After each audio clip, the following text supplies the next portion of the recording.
Welcome to the Embodiment Podcast. This show is for you if you see the body as more than a brain taxi. It's for people interested in coming home to the body as a holistic aspect of who we are and how we live. Episodes contain practical tips, exercises you can take away, and interviews with embodiment specialists from around the world. I'm your host, Mark Walsh. Hey, Mark Walsh here from the podcast. So another little extra bit this week. Looking out for guests from South America. So we don't have many listeners in South America yet, which is a shame. I'd love to have some guests on from South American countries. Part of this podcast is called Cultural Diversity.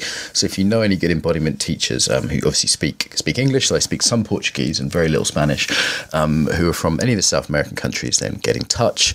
Also, other countries we kind of haven't had many guests from. So, for example, Switzerland. I'd love to have some more Spanish and Italian guests, Scandinavian. Sweden, particularly, I'm interested in having guests from the Netherlands. Surprisingly, very few people from there. So just a bit of a random shout out. If you want to hook me up, you're always welcome to suggest teachers from anywhere in the world. If they're American, it's slightly harder to get them on because essentially I like to keep the sort of this diverse and not just have Americans because there's so many good Americans. So we're discriminating slightly against Americans. They're not entirely, as you know. What else?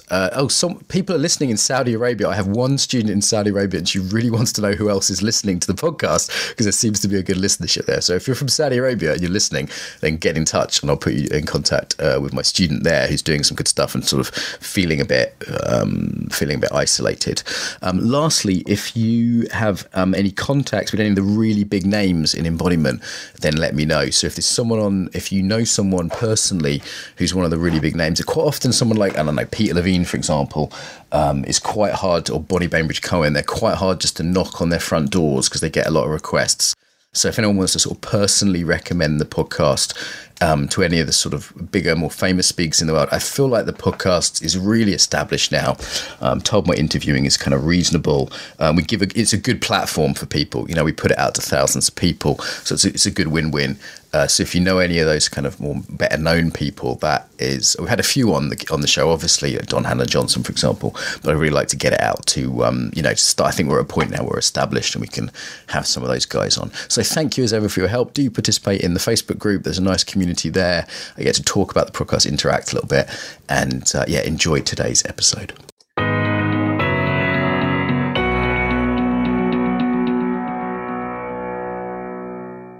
So on the show today, Anneke Sips. So Anneke is a yoga therapist. She founded something called the Network Yoga Therapy. She's a registered psychiatric nurse, one of the first yoga therapists in the Netherlands.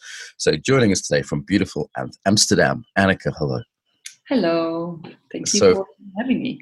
You just did something I really love. Just before we began, you said, can I just have a few moments to tune into myself? And you're actually the first guest to ever do that. And I really appreciate that. So thank you. Well, I kind of need that. That's great that you spotted it. And it was useful for me too. Let's start at the beginning. So how did you get interested in working with the body? What was the start of your journey? Well, that goes back already 20 years.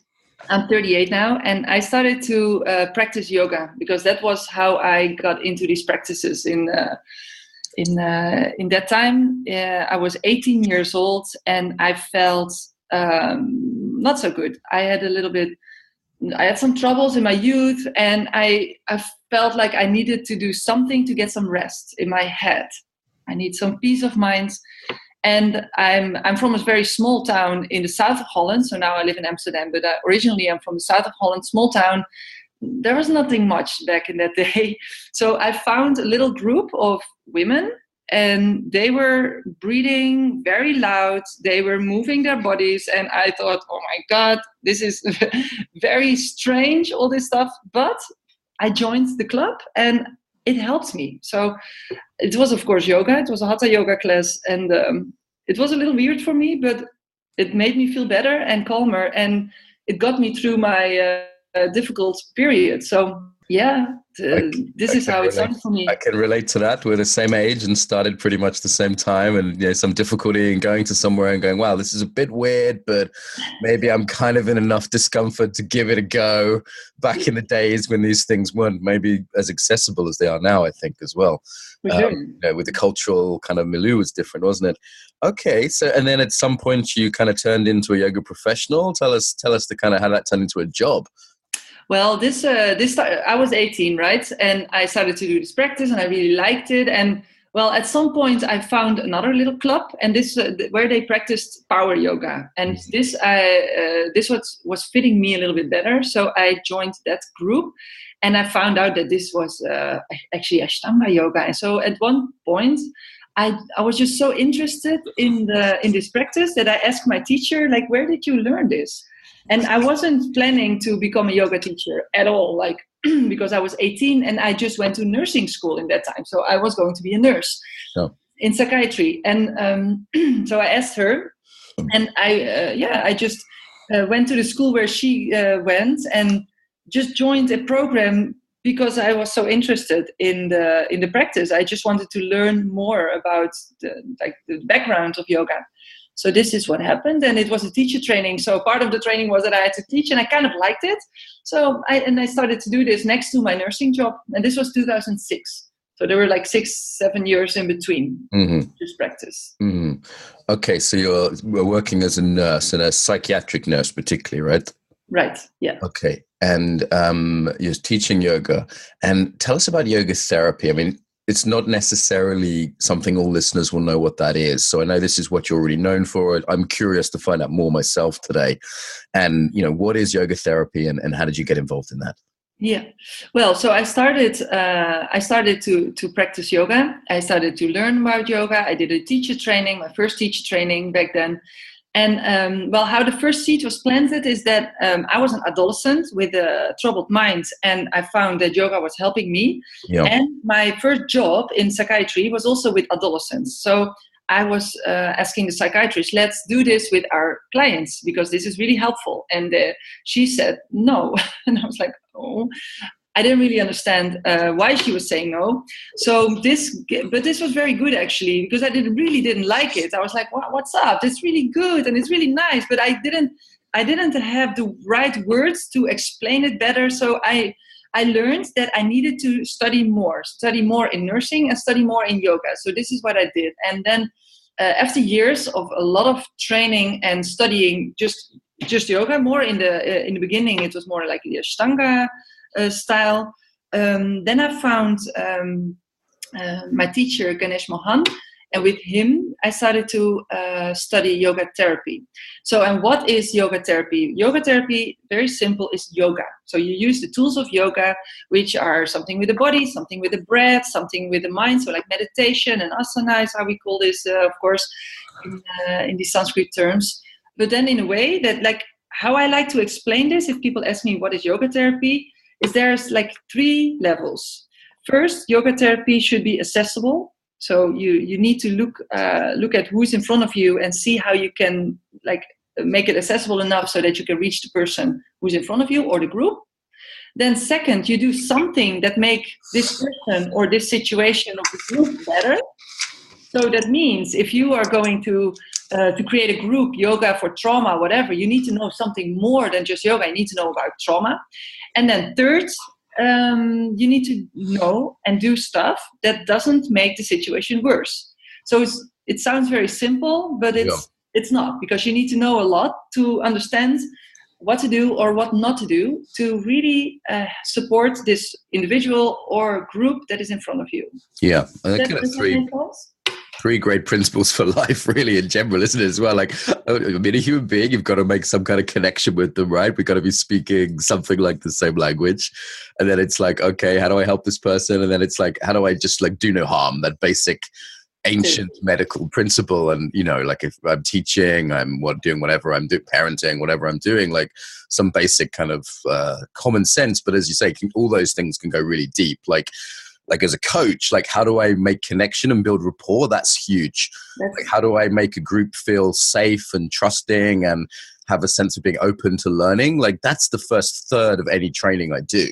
Like that's absolutely huge right there. And there's an absolute skill to kind of connecting with groups and building rapport and helping them feel safe. So like even the beginning third, I could write a book on that, it's huge. Exactly. And as I understand it, so yoga therapy is, and tell me I'm pretty ignorant here, so I'm looking to learn today. Like, it's sometimes about physical things. So sometimes people are like, hey, I've got a bad back and maybe I don't feel safe in a normal yoga class because that wouldn't be taken care of. So I'm going to do a one-to-one with a yoga therapist and maybe get some physical exercises. Or maybe it's your specialism is more the psychiatric side. But when we hear this word therapy, it might sound like it's like psychoanalysis, right? But it's also the physical side, as I understand it. Of course, but it's an holistic practice, so you cannot see it. You cannot separate. Sure. It both. Yeah, but people may come in with a condition that may seem more physical, at least presenting wise. Of course, and this is what I see in my work in psychiatry as well. This is what I see in yoga. People come in with my back hurts, and actually they are depressed. Yeah. It's and I don't say it's always like this. It's there's not per se a connection between lower back pain and depression, of course. Yeah. But I mean, it's like it's an integral thing. It's an holistic thing. So you can never just say, okay, I will treat your back. Well, you can do this, of course. Yeah. If you do certain things, of course your back will be feeling better, because that's just for everybody. Like if you have a good posture and you gain strength and some flexibility, well, of course you will feel better.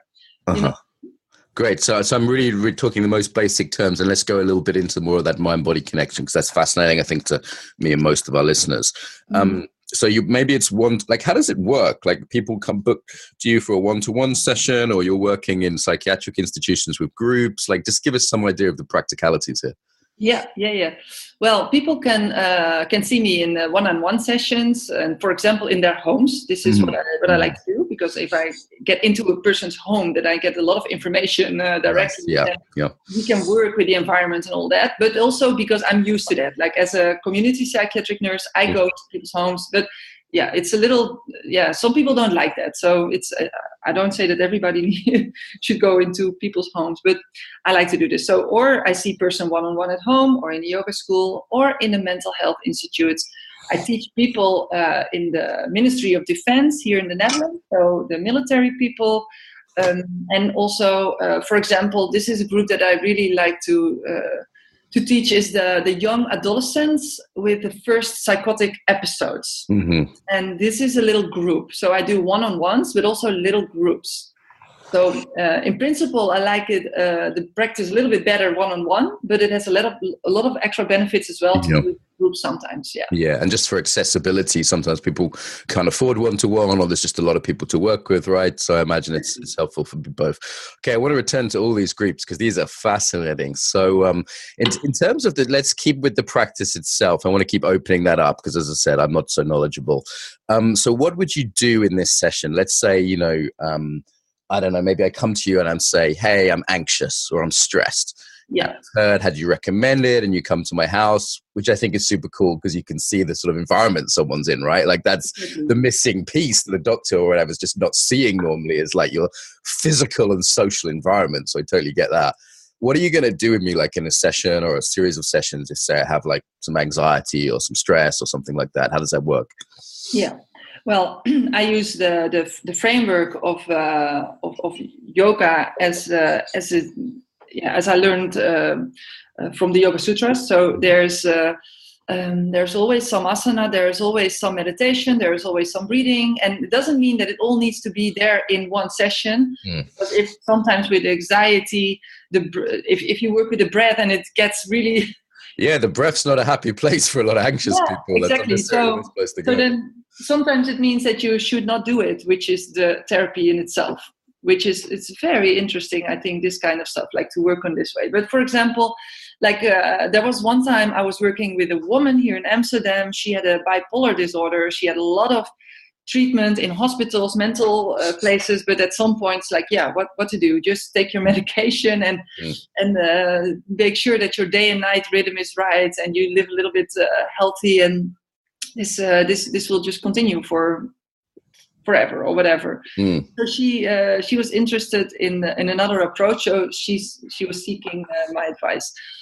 Well, the first thing that's interesting, like these kind of things I like in this connection, when I'm in connection with people's in their own houses. Like she said in the first meeting we had on the phone, she said, yeah, there's always this bunny that is bugging me. And I was like, bunny bugging you? Okay. So, and when I entered her house and we started to practice, then I said, okay, but what do I hear? What is this noise? And she said, yeah, that's the bunny. It's the people above me. They have a bunny and it stamps with a foot on the floor. I'm like, yeah, it's, it's so easy to, to maybe think that she is just making something up. Or Yeah. And there was literally a bunny rabbit. There was literally a bunny rabbit, and it was literally very annoying. And right. It's very nice to because this is what her daily situation was like. Yeah. Just an example, right? And so we used this situation in the practice. Yeah. So it's like, okay, we were practicing, and I created like a practice for her together with her. And then when I was there, we would practice, and also she would practice when I was not there. And then when the bunny started to stamp with his feet, we would just, it would be notified by us. We would be distracted by it.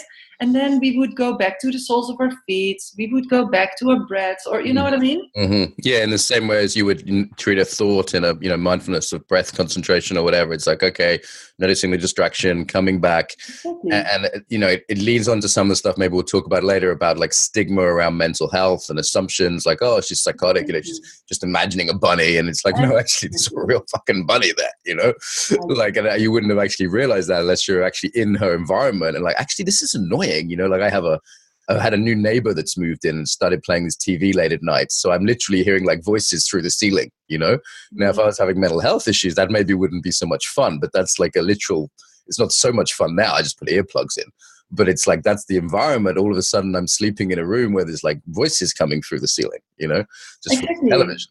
So it's important. And it's also really nice to normalize this. Like I was there and I said, well, I would be stressed if I was, that's fucking annoying for me too, Yeah, that's exactly. But this is really what people need sometimes. That they think that they're the only one, they're crazy, and everybody is normal. And yeah, I use this a lot in groups. I always say to my groups, nod loudly, like nod when you really like share an experience, or I'll say, hey, is Jane the only one that struggles with parenting? And then they always, all these hands go up, and then Jane or whoever, I'm just using a quick example, is like, oh, I'm not alone. I'm, just knowing I'm not the only one. Like, recently a relative of mine had a violent child, and she literally just thought she was a bad mother, and she was the only one that had ever had a violent child. And because she didn't dare tell anyone, I said, no, hell no. And I immediately found her someone on Facebook she could talk to who had a child who was also hitting her mother. And, and she just thought she was alone. And that's so difficult for human beings to feel they're alone. So the normalization is massive, isn't it? It's massive, yeah. Okay, and what do you actually do with them then? So let's say this person's having anxiety or psychosis. Like I can imagine, breathing exercises, which may be very calming. Meditation, obviously, very good for mental health a lot of the time, not all the time. We'll come to that maybe. And then, how does that makes sense, I think, intuitively, like meditation and breathing exercises. And how does like the asana help? Like, is there you giving sort of calming asana, or how does that work? There's not a set for this or a set. You don't have a chart. Psychosis should do downward dog. No, but I think it's good to mention that, because I think sometimes people think that there are certain asana for depression and certain asana for anxiety, and it's just not the case, because we're all very different, and a person who has the diagnosis anxiety may not be scared and fearful all the time, and so it's but the set of asana should be like balanced. It should be balanced. It should be something that the person is able to do, that the person is interested in. And I'm always looking at what is the functioning already of the person. Like, older person, is it a younger, is it a woman, is she pregnant, or what happens in this life? And what are you already doing in your life? And maybe this person is very sportive, or maybe already practicing Ashtanga yoga. Well, maybe I wouldn't say like, let's go practice Ashtanga yoga. But if this is her practice, then maybe I would like to meet her there. So it's really hard to say. Yeah. You can blend with what people are doing already, right? Like I work with a business guy who's already playing squash. I might say, okay, let's do a centering exercise before you serve. and that's going to help you calm down. So you do a better serve. So you're going to see a result immediately. And you're doing that 3 times a week anyway. So you don't have to take time out of your busy diary.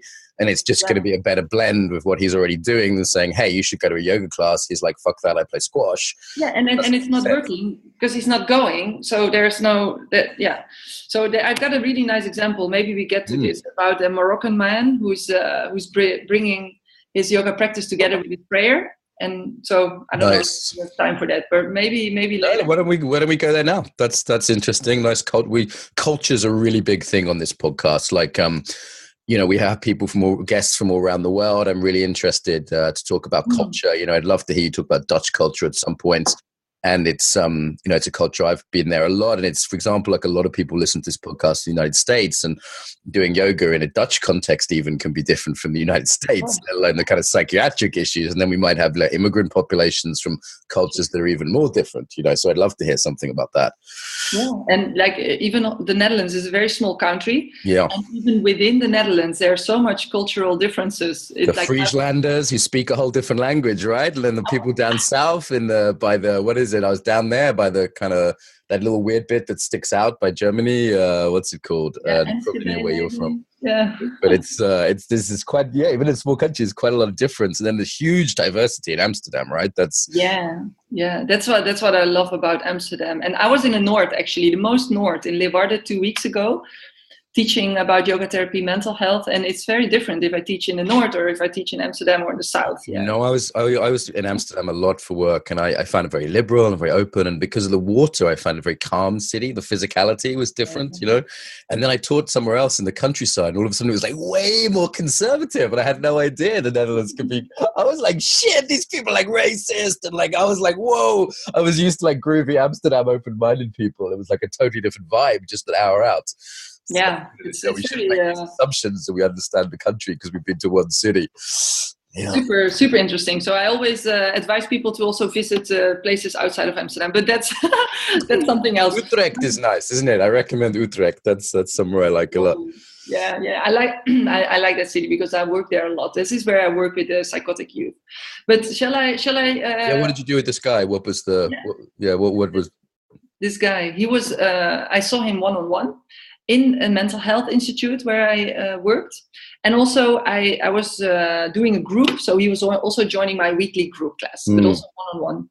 But the thing was, he was very interested because he had trauma and addiction problems, and Moroccan man. I think around 45 years old, tall guy. And he really liked yoga, and he really felt the benefits in his body, and he really wanted to continue. But there were 2 problems. First, he didn't have money to buy a yoga mat. Second, he thought it was impossible to do it because of his religion. So he felt like this inner war a little bit, like I love it, but I cannot do it. And this happened a little bit.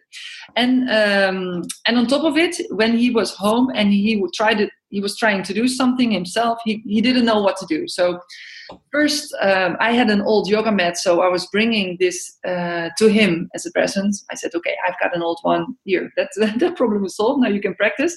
But then instead of actually helping him, I added another problem because now there was a yoga mat rolled up in the corner of his living room, and he felt guilty. So I added seriously. Yeah, that's how it goes sometimes. But anyways, then we created a plan. And this was like a several week practice where we together were searching for the right practice for him to at least do something to make it accessible for him, so that he could start doing it at home. So first I made this beautiful practice. I wrote it down. I created this for him because I'm a yoga therapist. I know all about yoga. So I created this practice. Nothing worked. He didn't do it. Of course, yeah. He wasn't motivated, and all these issues, like I said, the religious stuff. And at the end of the day, it didn't work. So this was our test together. So we were working on this together, which is very empowering. This was very client-centered thing to do, to together work on this practice for him. And then we decided on how long the practice should be. And then I was like, but listen, aren't you already on a mat like a few times a day? And he said, yeah, for my prayers. And I said, what is actually your question? Why do you want to practice yoga? And he said, well, I would like to have a better concentration in my prayer, and I want to rest after my prayer. I want to fall asleep easily. I said, okay, can I suggest maybe incorporate it with your prayer session, and maybe in the evening, because then you can fall asleep afterwards. Sure. So this is what we tried. And we just created a really nice asana practice with breathing exercises. And then at some point, it was literally, we went from standing postures to seated postures. We went to hands and knees. And then with an inhale, we would bring the hands up. And with an exhalation, we would bring the hands down. And then from there, he would go into his prayer. Nice. So it's nice adaptation to what I was already doing. And I think this is what maybe yoga can learn from coaching. So kind of in the coaching world, it's very client-centered. It's, the answers come from the client. Yoga tends to come traditionally from a teaching perspective, right? Like the guru knows best and the teacher tells you something. And that idea of sort of co-creating something, or, that's very much a coaching idea. And that can be done in group contexts as well. And I really see that benefiting. And I think it's very suitable for the kind of modern mind in many ways that likes to be independent and choose. And also just in terms of finding solutions or learnings which really fit the people. And that could just be physically, right? It could be like, okay, I'm going to give you a little bit of a riddle here to explore. And it's like, okay, find your way into that, rather than we all have to do downwards dog in this exact way, like all bodies are the same, let alone all minds. So I feel like that coaching influence could be a really positive influence on yoga in the modern world. And this is what you say. Of course, this is my background in social psychiatry, because we're client-centered. Humanistic, Rogerian, it's pretty implicit in that world, right? Yeah. We move towards the clients. This is what we do. Like we are present. Yeah. This is social psychiatry. But I think I see super big overlap there, because there's of course different lineages or practices, but what I practice comes from the lineage, or whatever you want to call it, of Krishnamacharya, who was teach what is appropriate for each individual. Yeah. I know a lot of yoga therapies, isn't it? It's influenced by what's the name of the school? So not the one of the what's Krishnamacharya's grandson called? Am I getting this wrong? Sorry, it's eluded me. No worries. No, there is the son. The son is Desikachar. And Desikachar is who I'm thinking of. Like that Desikachar kind of way of doing things seems to be a lot more aligned with this than, say, an Iyengar or an Ashtanga kind of approach. It seems like there was a solidification in those schools. And with Desikachar, there seemed like there was more of an individual influence and teaching one-on-one, right? So in some ways, yoga therapy is actually super traditional if it's taught one-on-one, because as I understand it, group yoga classes only started with Iyengar in the 60s. Like that wasn't the traditional way of doing yoga. Normally it was like one-on-one or one-on-two with the teacher, and they gave you some practices to practice, and you adapted to you personally. And this I'm lucky enough to study with a teacher who's called A.G. Mohan and his wife Indra Mohan, and they are just, I don't know if all the listeners know about this. So this is in one sentence I can explain this history. This guy Krishnamacharya, he lived from 1886 and he became 100 years old. So and he had a few very popular or famous students, and Iyengar, Patabi Joyce, and Desikachar, those were a few of his famous students who all died now. But one other person was a student for 20 years, and this is A.G. Mohan, and he's still alive, and he lives in Chennai, and he is he's my teacher. So I'm very happy, and I feel very lucky as well to be able to study with him, and also actually bring him to Europe, and because he's like really alive and still young enough to travel. Cool. And I want to return to a little bit to like some of the ways you work with postures. And I'm just personally very interested in this. And in embodied yoga principles, there are probably some parallels. And I feel like I don't know enough about yoga therapy. So, it's not as simple as like, okay, someone has this problem, you give them this posture. That's obviously simplistic and unhelpful.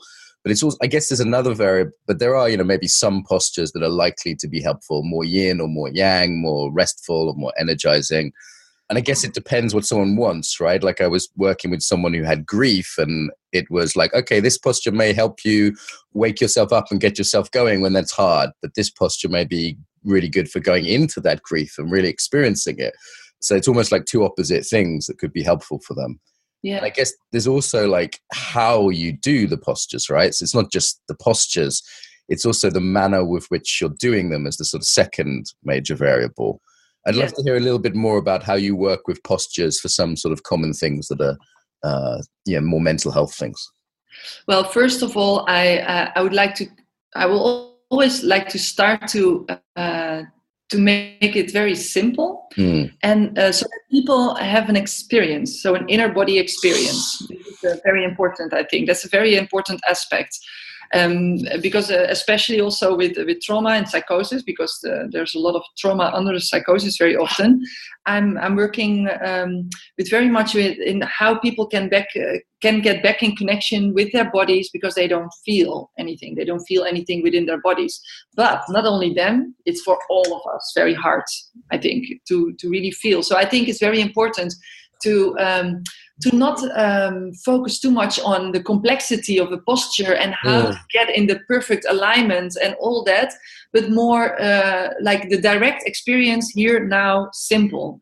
For example, if I see that somebody is just sitting with the shoulders bent forward and looks very tired and is like, it doesn't look like very excited to stand up or something, I would like to ask people, like, how do you feel in your body now? Or something like this. And now very consciously, with awareness and without any distraction, let's try to, and everybody actually who's listening can try it themselves. Like, I don't know how you're sitting there, but just standing up and just notice how that feels if you're standing up, and then just stretching out your arms high in the sky and spreading out your fingers and just give yourself a couple of deep breaths. That's all. But stretching your arms and maybe lift up your chin even a little bit. If you're practicing that does something, and I find it very beautiful if to help people get that experience.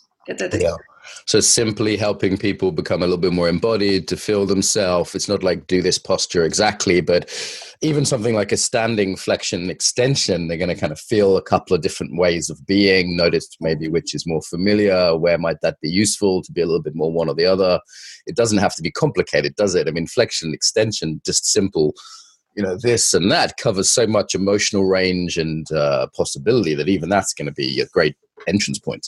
Super small things, like just standing on your legs, like seriously, like you feel the muscles in your calf muscles do something, even when you're doing nothing, just there.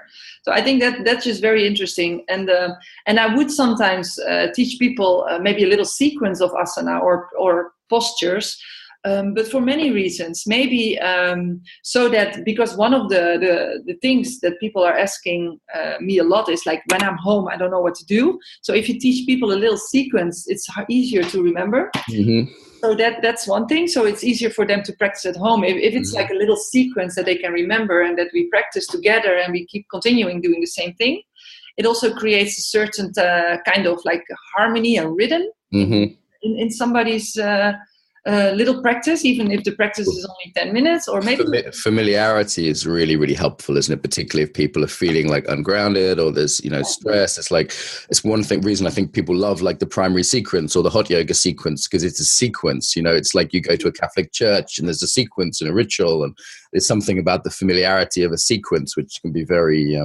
safe. Supportive for people. Safe. Yeah. That sense of like, I know what's going on at least here, even if the rest of my life is chaotic. I think that's part of the appeal of things like yoga.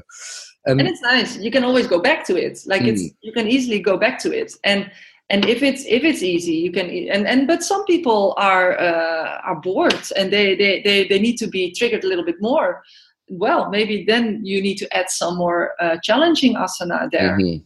Nice. And let's talk a bit about psychosis, because I know it's one of the areas you work in. We've talked on other podcasts about trauma quite a lot.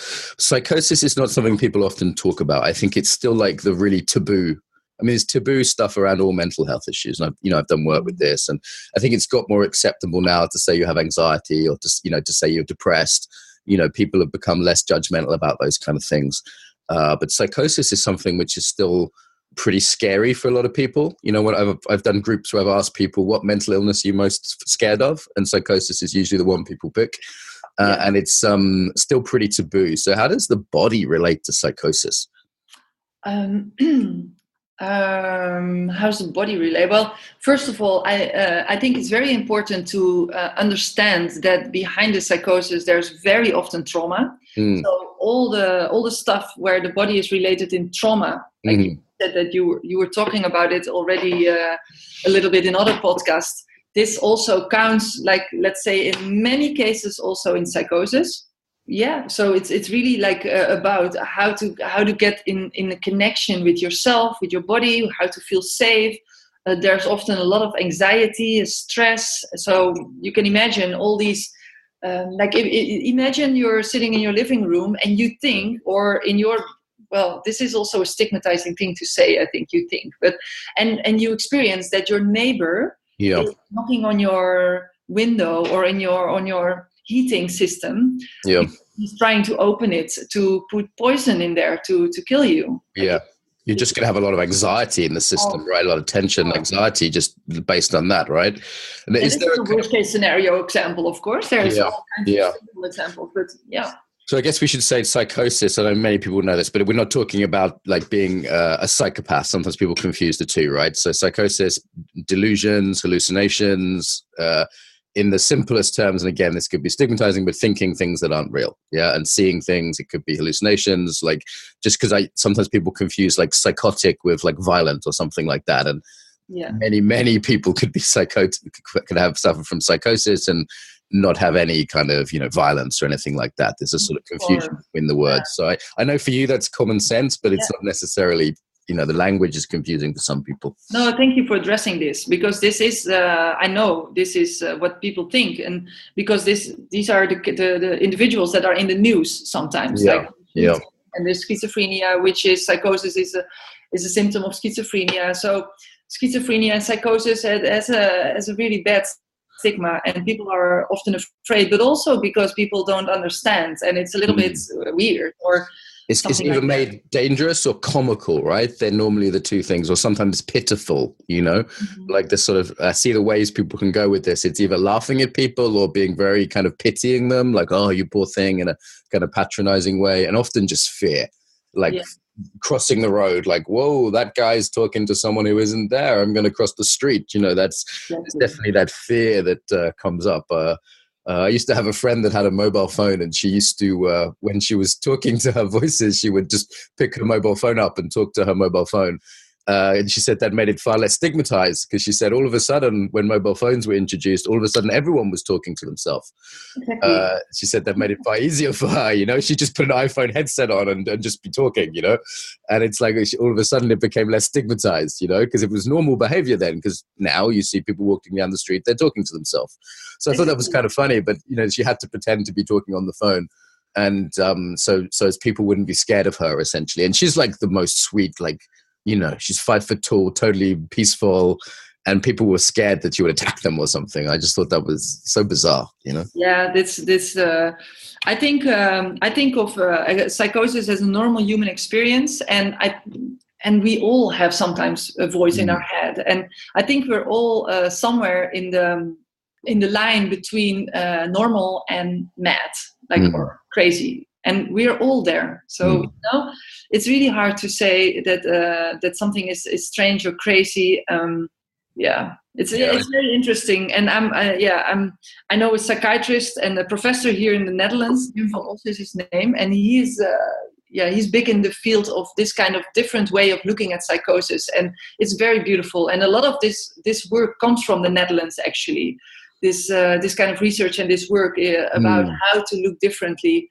Well, there's something in Dutch culture which is very kind of inclusive, isn't there? You have this tolerance kind of idea and inclusivity, and there's a way in which the Dutch have always traveled the world kind of trading with everyone. And it's like the rest of most other empires from Europe were kind of invading everyone. You guys were a bit small and just did business and took everyone's money mostly.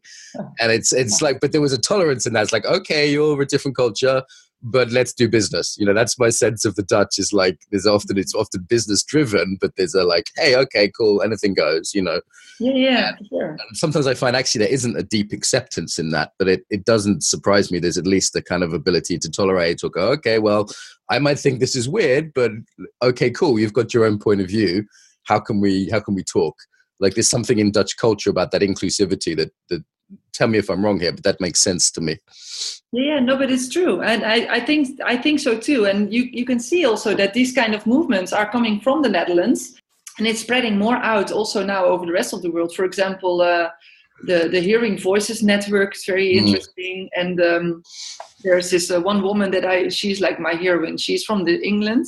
Her name is Eleanor Longden, and she has a TED Talk, the Voices in My Head. Yeah. If you're interested in this, that's really useful to watch. She's really talking about how compassion and being like not like how destigmatizing is really helping her. Yeah, and I would say that the psychotic voices, just to clarify for people, they are different from like hearing that inner voice that we all have. I mean, it is literally experienced as a voice. I mean, some people will hear it on the left side, for example.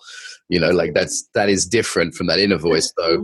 You know, I do want to differentiate that a little bit, because that I think, like my friend said, no, literally, I can't hear you when you're talking because this other voice is shouting at me so loud right now.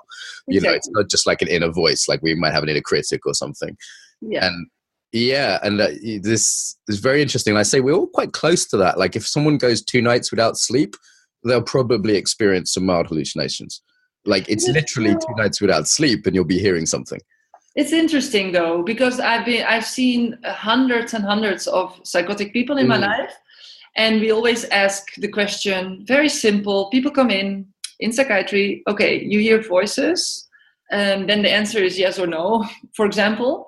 And then if the answer is yes, do you hear them within your head or do you hear them external? Yeah. And I see people are looking like external. Like for some people it's very clear. Yeah. Some people it's very clear. You hear a sound outside of yourself. Yeah, I hear there's a woman in this room, and we look around, there is no woman in this room. Yeah. But I think there's a little bit gray area there also. Okay, cool. You're more experienced than me. And so how does the body help with that? So obviously there's just the anxiety reduction, right? Of like, it's fucking scary if you've got, you know, you think your neighbors are trying to poison you or whatever it is. Like, are there any other ways the body is helpful for people with psychosis? Because I've seen far less research on that. I've seen way more on like anxiety and depression and things like that. So I'd love to hear a little bit more about how the body and yoga can help. Yeah. Well, there's not so much research yet, but it's more. It gains more and more interest lately. But how I see what I see in my experience, how yoga can help is like with all these other symptoms, yes, like, and it's very much also the attitude of the person in front of you, like the attitude of optimism and hope and all that kind of stuff. Because that's common to any condition, right? Like, how do I approach this? Am I judging myself? Am I able to self-regulate? What's my attitude of acceptance or change? You know, that's common to any condition at all, right? Of course, but especially in this one, because very often people with psychosis, they go to a doctor and it's a little bit treated like, okay, you have a very bad brain disease and be careful. It's probably you will need the rest of your life to stay on medication or something like this. It's a little bit. It's a pessimistic. It's normally told like it's permanent, and also it's very much framed in the biological model. So if you're depressed, they might say, look, you have a brain chemistry imbalance, but also your thinking and your life changes this. Yeah. Whereas with psychosis, they'll say you have a brain chemistry imbalance, and that's just the way it is, bad luck. Yeah. There's in a sense of how your own thinking, your own embodiment, your own social situations are necessarily integral to that, which with depression, I think even the most biologically orientated doctor, the most reductionistic doctor would still acknowledge that social and psychological factors are huge in that. Yes, yeah, and in recovery of psychosis, I think the attitude of optimism is very, very, very big factor of recovery, nice. And this is just not so. This it's And just there's a body to that, right? There's a body to optimism. Like there's a physicality to optimism. Optimism isn't just a mental state. There's a way of holding oneself, which is more. exactly. And also, like, I see you. You count. Let's be in this world. Like you also have a place in this world. And actually, there's a chance that you recover for 100%. Yeah, It's possible. Like you don't have to keep this sticker on for the rest of your life. And what do I do with the body? I will. is that the bunny rabbit again? That's the bunny. Like something falls down here, a little book. But in with the psychosis and for example the group of adolescents, and then you add also the challenge of the group of adolescents to this. What I like to do is make it as safe as possible. Put people in a circle. So we were practicing yoga in a circle. Yeah, I do that. It freaks normal yoga people out when they come in the yoga workshop and the mats are in a circle. They're like, but shouldn't you be at the front? Like I was teaching actually in Amsterdam once and they put me on a stage and I was like, what the hell are you doing? You know, get rid of the stage, you know, like it's just like, even that is a thing, right? Like that equality that's suggested there. Yeah. So and what we work on a lot is like also this includingness. Like we're in a circle, you're included, we see you, and well, we use all the tools of yoga, but we will practice asana, and like I said before, as a means to trigger or to keep your mind alert and to learn new things. And with psychosis, I will also work on cognitive functions a little bit more. So I maybe, for example, I'm teaching them a sun salutation. One is like this little sequence of asana with the breath. And then one round, I will give a lot of instruction. The second round, I give a little bit less instruction. Then maybe the third round, I will do it with them without instruction. All these different ways of working with their mind and how integrate this in this physical exercise. Yeah, right? You could even work with that. Like that's one I play with. I don't work with mental health issues. I just work with quote unquote normal, you know, people who aren't suffering mental health issues currently. And even like looking at your relationship to authority and instruction is really interesting. You know, I'll do a round where I say, right, do exactly what I say. And then I'll do a round where it's like, okay, now you have freedom to move and play and do it your way. And and half the people are uncomfortable the first round because they're like, don't tell me what to do. And the other half of the people are uncomfortable the second round because they're like, I want some direction. I need some clarity, you know? And even just like taking that apart, it doesn't matter what postures we've done. We could have done any postures. It's taking apart like their relationship to the clarity or the authority or whatever it is. And then it's like, okay, how does that show up in your life? Are you constantly looking for clear directions and being told what to do, or the opposite? You're a big rebel who, you're working with teenagers, right? Like that's a fascinating issue with teenagers, like their relationship to authority, because that's all being turned around. So I just give that as an example of how we can play with yoga. And then on top of it, it's beautiful because then you are playing a little bit here and a little bit there. But at the end of the day, we can all go back to this one sequence and we're all part of the same group again, you know? So it doesn't matter if you went a little bit off here or a little bit off there, because in the next round, we're all back together. So that's the belonging side of things, right? And the connection and acceptance, which is super Dutch, if I may say so. But here's another thing you can do with that. I'm just conversing now, right? I've got out of interview mode slightly. Like, actually have someone step out of that. Like, I like to deliberately exclude people. Say, right, you're not allowed to do the posture. Or you're special and different. You can do it your way. Everyone else has to do it the group's way. Like, 'cause I think the dark side of that slightly kind of communal belonging, kind of like I see this in Sweden, more socialist kind of cultures, is like belonging becomes a tyranny in another way. You know, you have, what is it they say in Holland? The tall poppies get cut down. You know, like don't be too special, don't be too different. Yeah, act so normal. You can also work with yourself. Act normal, that's crazy. Act normal, that's crazy enough. Act normal, that's crazy enough, right? There's a conformity to that belonging. So I want to really, as I said, I've been to, worked in the Netherlands at least 20 times, and I've seen the beauty of that connection and belonging and togetherness, but I've also seen the tyranny of that. And I feel like both need to be explored. Like you can take someone out of the belonging, like, hey, how is it when you're not normal? Quote unquote, or you're the special, exceptional one who everybody feels jealous of towards, and wants to cut you down. So it's like, again, we can play with both sides of this. Yeah. But I think it's important if you do certain things like this, that the therapist really knows what the person is doing, like what he's doing. I have no idea what I'm doing, but it seems to work fine. And I mean, Okay, we're working with very different groups as well. Like if I'm working with maybe people who have come to say, hey, I want to really challenge myself in a personal growth workshop. And you might be working with like at-risk psychotic teenagers, right? Like a different level of care is needed. And I feel like sometimes in the yoga world, like the yoga therapy stuff or the trauma sensitive stuff is being applied to everyone equally. And I think that's not really cool, because there are more robust groups. And, you know, if I'm working with a group of children who have been abused, like the level of care I'm going to bring to it is going to be so much different than if I'm working with a group of people who have signed up for a hardcore personal growth workshop, right? Like that's a different level of care needed, right? Yeah. I just think like, and this isn't talking to you, I've just seen some of the sort of trauma sensitive thing go a little bit too far. And it's treating everyone like they were at risk, you know, children or whatever. And it's like, yeah, come on, we can also just be a bit robust, I think.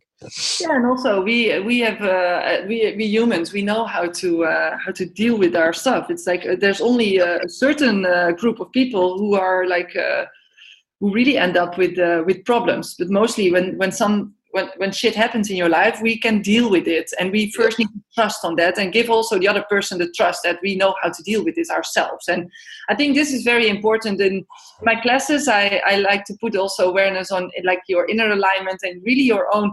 And like you just said, and well, me personally, I wouldn't maybe bring or take one person out, but I would ask everybody to do something that feels good for them right now. Which is, and then you look around and everybody's doing. That's a different exercise, though. I mean, I do that too, but that's a different exercise. I mean, I wouldn't pick on someone. I'd ask for a volunteer, right? But having one person do something different is the kind of counter side of the inclusivity. It's slightly different exercise. When we can play with this if we get together, I'd love to do it. For sure. I'm super interested in that. So let's seriously do that. Yeah. And tell me more about the military people. I've done a little bit of trauma work and, you know, stress work and resilience work with military people, but as far as I can tell, the Dutch military is one of the more progressive ones in the world, kind of groovy and open, like one would imagine. I've seen some really interesting resilience work come from the Netherlands. How is it to do yoga therapy with the military? I'd love to hear a little bit about that. Well, what I'm doing there is I'm part of a training team to teach the military people to become yoga teachers. So that's the work, which is like, yeah. Great. And how is that? Is there some challenges? Is there some what I love about people is they turn up on time, they got their notebooks, they want to learn. And then there's some potential ethical challenges, right? It's teaching mindfulness to snipers to make them kill people better, you know, like what are some of the challenges there? Well, first of all, what I learned so much from them also. And they are, what I really liked, because I'm also thinking military and killing people and war and stuff like that. And what they were teaching me, like right in the beginning, is like, you know, we are the military and we know we are professionals in creating peace. We know a lot about peace. So I was like, wow, that's cool. That's super. And very service orientated normally as well, right? Like ethically, like beautiful, much more so than the average yoga crowd. I trust military people far more than yoga teachers. Yeah, well, that's I can imagine. But they were this is very interesting. These are very interesting experiences. All these groups that I teach there, because what they find very difficult is to offer choices, and because they learn in a yoga teacher training, like, okay, this is they get a vinyasa teacher training, so the teacher is teaching them like all about like, you know, these 200-hour teacher training. Yeah, sure. And then this teacher, Anneke Sips, is coming in, and she's like, okay, now you know all this kind of stuff. Now I've got some exercises for you. Now you go practice with pick your colleague, and you go practice to change your language so that you can give the person options, and you make it more. Well, there's no really options in the military, right? It's like you get told what to do. That's the beauty of it. That's the kind of simplicity of it. And all this crazy hippie comes in. She's like, well, maybe you could do this. Maybe you could do that. Maybe adapt it to your partner. And they're like, just fucking tell tell us what to do. What's the order, ma'am? You know? Seriously, just fucking tell us what to do. And then the funny thing is, and because I'm talking a lot about language, and we make it like we make a list, like what words you can use, and then just do it, just practice it. And they're all complaining about it, and at the end of the day, they are all doing it. And I'm like, this is very strange. Why are you complaining, but still you're really doing it so nicely? And they're like, yeah, because you tell us to do something.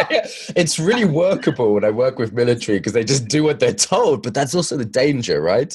That's also the danger, is they're doing it because you said, and not because they kind of really necessarily get why. But the beauty is what I really like is what I teach, like 1 day core trainings in the teacher training, and then on top of that, like a full 50-hour training. And the people who are very interested and they join that training, at the end of the week, it's so beautiful, like the feedback that I'm getting and the way that we're talking about it. There's so much more into compassion, and they understand it so much more, and it really creates some changes in the way they think about how to connect with others. I've thought about this a lot in the business world as well. You know, I've worked in business and embodiment for the last 10 years or so. And I'm always in this question of like, am I just making a bad system more efficient, or am I actually creating an opportunity for some real transformation and some real deeper values to come in? And I don't think there's a simple answer to this, because I feel like either if we are absolutist about that and say, no, you shouldn't work with business or military, or if we say, no, it's always good because yoga's beautiful and it's always okay. Like, I feel like either of those answers is naive, you know? Yeah, both. And I really look at it on a case-by-case basis and go, okay, how is this helping? How is this not? Where are my ethics right now? Has money come into it as a factor? That's the military calling us up to say, that's okay, no problem. It's the bunny rabbit calling. So yeah, so the military is pretty interesting. Is there any cases where you wouldn't work? I put it on the airplane modus, but I will send her really quickly. Please don't call me. That's right, and put it under a cushion, maybe. Yeah, no, it's because it's connected to my computer. Oh, I see. Yeah, that's happened to a couple of people. They've turned their phone off, but it was phone's actually linked in with the computer, and it's difficult to turn off. Yeah, I had to work that out. Yeah. Okay. Yeah. So, but it's thank you. Sorry. No problem. No big deal. We're human. This isn't such a polished podcast. Yeah. So where would you not work with yoga or yoga therapy? Are there sort of mental health issues that are kind of counterindicated, or because I think there's this naive idea that like, hey, your meditation always helps, or yoga always helps, or and I certainly have seen that's not necessarily the case. Like, not everyone wants to sit down and meditate when they're super anxious, for example. It might not be kind, you know. Like, are there any times when like this, maybe working with the body or yoga meditation, could be kind of counterindicated? Actually, for me, there's only one reason why I would not do it. Or no, two actually. First, if the person is not breathing, and the second one is when a person is not interested, or when the person doesn't want to do it. But all the other cases, yes, because there are so many tools and there are so many different options and ways of doing it, that I think it's always possible. And when and I think a lot of people think of yoga or yoga therapy mostly in physical postures, but what I often use, for example, we didn't talk about it much, but is mantra. And I think this is something that which is like making a sound, and a very simple, like, again, to keep it simple, for example, to use the sound Om. And it's not just it's not about only this sound, but also how this feels within the body, and that it lengthens the breath and all that kind of stuff. So that there's a lot of opportunity to use so many different tools from yoga, I think, if you just mix them in the right way and use them in a way that it's fitting the person's needs and also wishes. And yeah. And as you say, I think one of the critical things is they have to want to do it. Like, I'm totally sick of being in corporate trainings where people don't want to be there and their arms are crossed. And it's like, look, I can't help you unless you want to be here.